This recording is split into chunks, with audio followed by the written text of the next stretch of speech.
Just giving a couple of minutes here to get things going. Hi. I was really nervous starting this video today and scheduling it for a specific time. Fact of the matter is I really never know who's going to be joining me when I have work from home days. So here we are. So I'm both live on Facebook and Instagram right now. So if I'm not looking at one screen or the other, it's because I'm looking at the other one because I have to do things at the same time. So I just wanted to hop on here very quickly. I have another yoga for pelvic health workshop coming up, a 4-week workshop starting this Saturday, February 10th. Each class is 75 minutes long, and the total cost for all 4 classes is $80. No tax, no nothing. So just $80 as is. So, very common question that comes up, because oftentimes I forget that just because I know a lot about things doesn't mean that everyone else does. So, what the heck is yoga for pelvic health? First of all, it is new and improved. So, for those of you who have taken it from me in the past, this is a brand new version that I'm kind of working with, where different workshops will have different focuses. So, I'm really excited to be bringing that to you.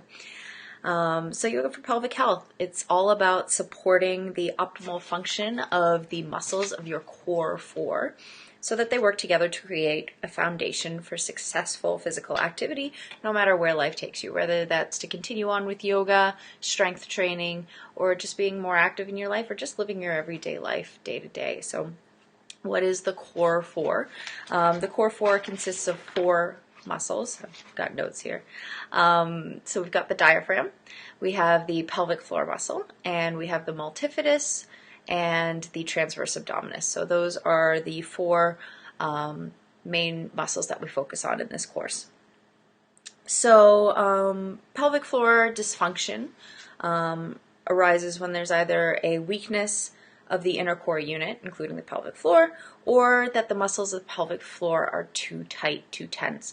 A lot of times women believe that the answer to a healthy pelvic floor is to do a whole lot of Kegels. The harder, the stronger, the longer you hold it, the better it is for you. When in fact, when it comes to the pelvic floor, we want to make sure that the muscles are able to both relax and contract.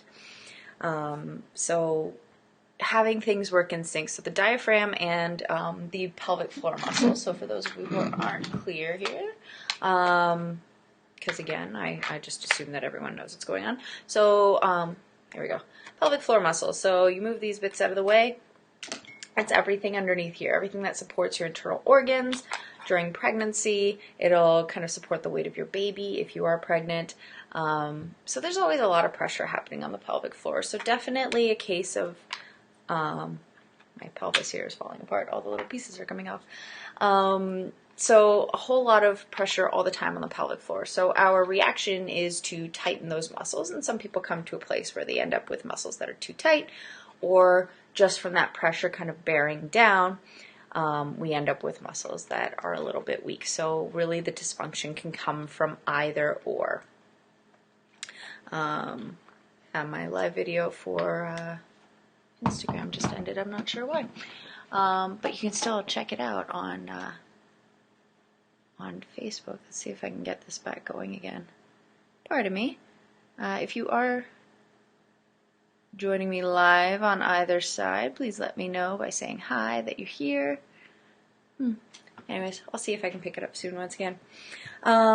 So when it comes to pelvic floor dysfunction, it isn't just exclusive to women or women who have given birth. In fact, if you haven't given birth and you've had a C-section, you've still spent several months with the heaviness of pregnancy bearing down on your pelvic floor muscles. So not just exclusive to pregnancy or birth. Pelvic floor dysfunction can also affect, where are my notes here? Men, women. It could be age, just kind of the muscles weakening as we age, which happens throughout the body as it is. Obesity can definitely be a factor, as well as, sorry, I'm still trying to get the Instagram part working. Maybe I'll just forget about it. Also injuries such as repeated weightlifting, so it could come from athleticism. Pelvic surgery can also cause dysfunction. Sometimes nerves are damaged and can cause a dysfunction. It can also just be genetic, so you can just be predisposed to it because of your genes and who's had it in your family and whatnot. So lots of things to consider there. Different ways that pelvic floor dysfunction can show up is incontinence, both fecal and vaginal, pelvic organ prolapse, when some of the internal organs of the pelvis start descending towards the opening, is also a symptom of pelvic floor dysfunction. Painful sex. I read a study recently that 30% of women in the first year after having a baby have painful sex, and that's not good. It's not it's something that could be common, people think, but it's not normal. Same thing with incontinence, not normal, common, doesn't have to be that way though. Also, unexplained pain in the lower back, genitals, and rectum can also be a symptom as well. And again, I just said it, but incontinence, it is considered common. A lot of people think, oh, I'm getting, I've had a baby and now I pee myself, or I'm getting older, so I have to wear diapers. This doesn't have to be the case. These things can all be solved simply by focusing on strengthening those muscles and having the ability to relax them as well. So once again, Kegel's not always the answer. That's all about tightening, tightening, tightening. Harder, stronger, not so much. You want to be able to release the pelvic floor as well as contract it when necessary. And it does work in conjunction with the diaphragm and your breath. So commonly people believe that when you breathe in, there's kind of a lifting sensation. People kind of breathe into their chest and there's this feeling of lifting, when actually the diaphragm descends on the in-breath, almost like it's creating more space for breath. So if you think about it that way, it makes a little more sense. And the pelvic floor also descends on the in-breath, and they both rise back up in unison on the out-breath. So Yoga for Pelvic Health, they always start these courses focusing on core connection breath, which brings more focus and awareness to this type of breathing so that you are able to contract and relax. And this is the foundation for what you want to do when it comes to repairing or just having a more functioning pelvic floor. So core 4 muscles, so we've just talked about the diaphragm and the pelvic floor muscle, which we do with breath practices. We have a strengthening aspect when it comes to both the transverse abdominis and the multifidus. The multifidus is I can't even show you here. It's a muscle that goes all along the length of the spine, so I only have a partial spine here, but it goes all along the length of the spine. I always thought it kind of looked like a braid that goes up along the length of the spine. That's kind of the best way I can describe it because that's the way I think of it. So it's a muscle that goes all the way up the length of the spine, and it creates stability and it supports the spinal column. And a lot of times this muscle tends to be switched off. If we don't use muscles in our bodies, especially the ones where we really have to focus on switching them on, and by switching them on I mean working them, then oftentimes they just switch off. And there's a way to bring them back and bring focus back into them and strengthen them. And we do that in this course with both strengthening moves and yoga positions. When it comes to the transverse abdominis, they are your innermost abdominal muscles. So these are kind of the foundation of your abdominals. So you've got 4 types of abdominal muscles. The rectus abdominis is kind of those 6-pack muscles. You've got the obliques on the side, both the outer and the inner, and then your transverse abdominis, which is kind of at the center, not the center, but kind of the innermost, not kind of, I say things sometimes because I'm nervous. They are, in fact, the innermost abdominal muscles, and when it comes to them, they stabilize both the pelvis and the lower back, especially right before we move, especially arms and legs. So if you think about that unexplained pain in the lower back or the pelvis, rectum, it's understandable that these muscles might not be working optimally as well. So just something to kind of think about. Even as you're working, just focusing sometimes on the muscles that you want to be strengthening creates a huge difference in the way that we move these muscles. So what does the pelvic floor do? Well, it supports your internal organs, as I mentioned, showing you. So inside my pelvis here, I've got some internal organs. I've got a bladder. I've got the uterus. I've got the rectum in there. It also supports everything else that's kind of bearing down weight on those things. Your core does protect your internal organs. And if you think about it, I mean, it's not just, even though I call it yoga for pelvic health, it's not just the pelvis itself. It really is that inner canister, with the top being the diaphragm, the bottom being the pelvic floor, and then kind of surrounding that the multifidus and the transverse abdominis. So all these things are protecting your internal organs as well. It also is resistant to increases of intrapelvic or abdominal pressure during activities like heavy weightlifting, coughing, and it also supports your urinary and fecal continence. So again, requires both the ability to contract and relax. And I really can't emphasize this point enough, because it is important to be able to relax these muscles. When it comes to any muscle in the body, think about if you held a bicep curl constantly all day long for years and months, and well, I guess months would come before years, wouldn't it? But it's not a functional way to exist in reality. So we want to be able to just make sure that these muscles all have the ability to switch on when the timing is right. And that could even be if you slip and fall. If you were able to kind of think about it, you would feel your abdominals contracting to kind of try to brace yourself from that fall.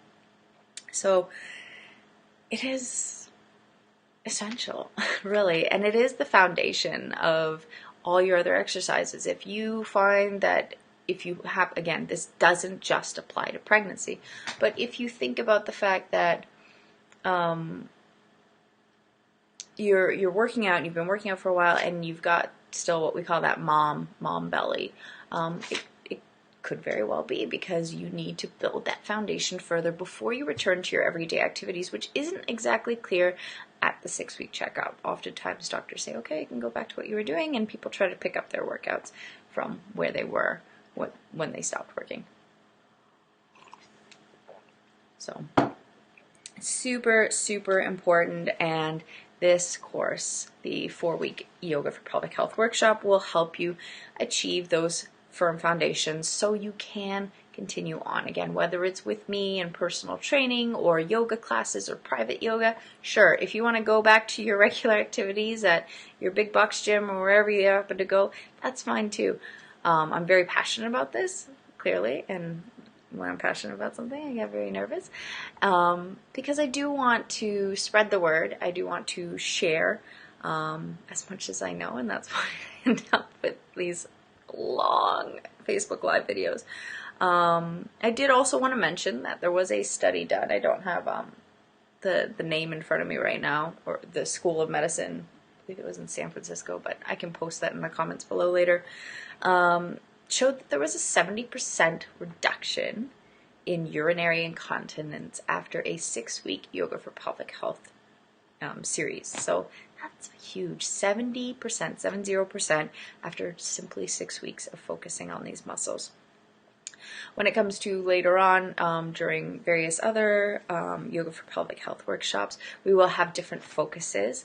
So again, I've been very busy working at exploring different areas and different ways that we can repair these dysfunctions within the body, and I'm really excited to bring those to you. So once again, I'm looking at my notes, making sure I got all that. Oh, furthermore, yes, I always say this to my participants, but I never actually mention it during live videos, that I highly recommend that you go see a pelvic health physiotherapist. I have one, so if you're looking for one, I can give you some recommendations on a few around the city, and just end up going with who you feel most comfortable with.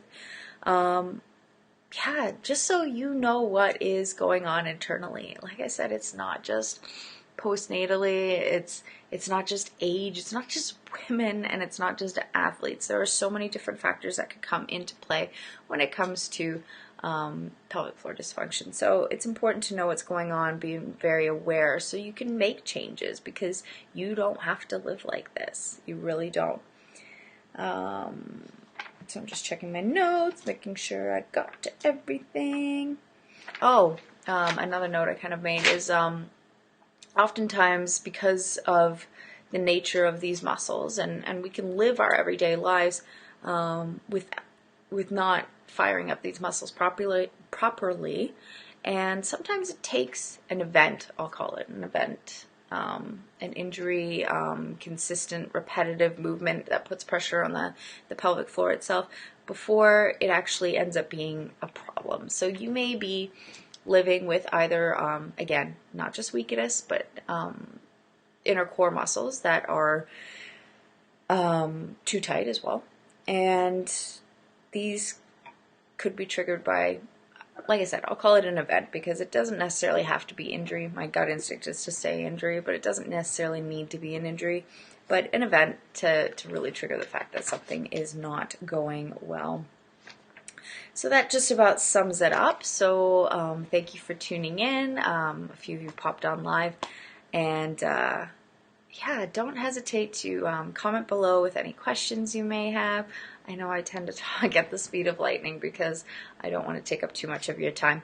But I do really appreciate every time that you do invest your time into either my live videos or my blog, giving me the time to share what I'm passionate about, and hopefully something along the way when I go live or in my blogs ends up resonating with you in some way, shape, or form, and that's my big goal with everything. So as always, questions, comments, concerns, feedback, don't hesitate to comment below or send me a little message or something. The way things kind of are going on Facebook right now, algorithms and all that stuff. Feel free to share the video, especially if you know anyone who may have any benefit from this. So sign up is now open. You can head over to the Facebook page and go to schedule now, and it'll take you to the link to schedule online. You can also send me an email, text message, give me a call, and get yourself signed up for that course. So it does take a minimum of 3 people to sign up, and then it goes right on ahead. And as always with small group training classes at my studio, all small groups, all the time. We're maxing out this workshop at 7 people, and babies and toddlers are welcome. I would hate for you to miss out because you don't have anywhere for your kids to go, so please feel free to bring them out, and I look forward to working with you. And yeah, I will see you this Saturday. Again, 4-week intensive, $80, no tax, and thank you so much for joining me this afternoon. And yay, the babes stayed sleeping through the whole thing. Wouldn't that be awkward if I had to get up and leave for a few minutes? So enjoy the rest of your day, and I will see you soon. Thank you so much. Yeah, bye-bye.